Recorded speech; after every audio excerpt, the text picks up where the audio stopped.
car. Let me check for the issue.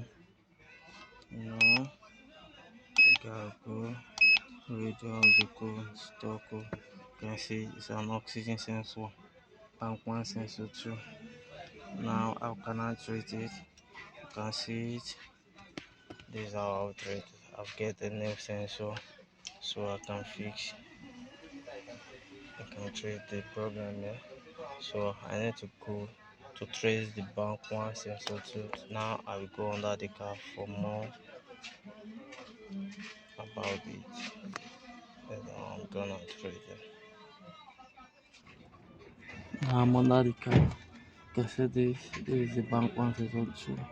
Under the car, it comes this long way on top the propeller. So under this protector.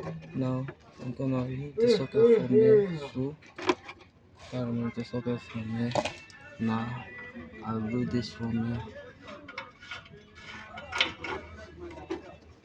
So this is the bad oxygen sensor, the oxygen sensor is bad. You can see it. You can see now.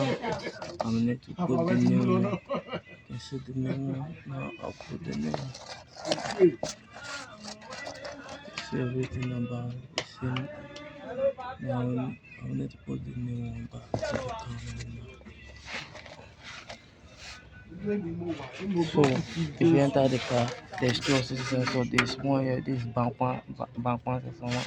The second one down here, the one on the pipe is bank one sensor two. The one before the catalyst box here is bank one sensor one. The one up here, the second one here is bank one sensor two. Now I'll fix it.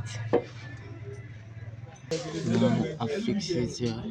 So I need to go and start the car to check the work of the oxygen sensor.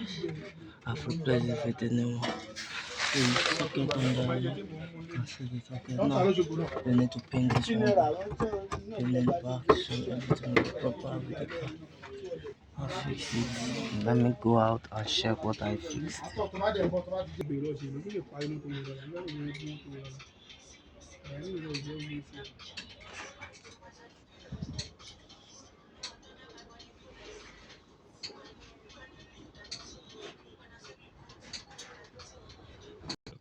Can see after the car now, there's no more check light on the car, just only the battery light because I removed the belt. If I fix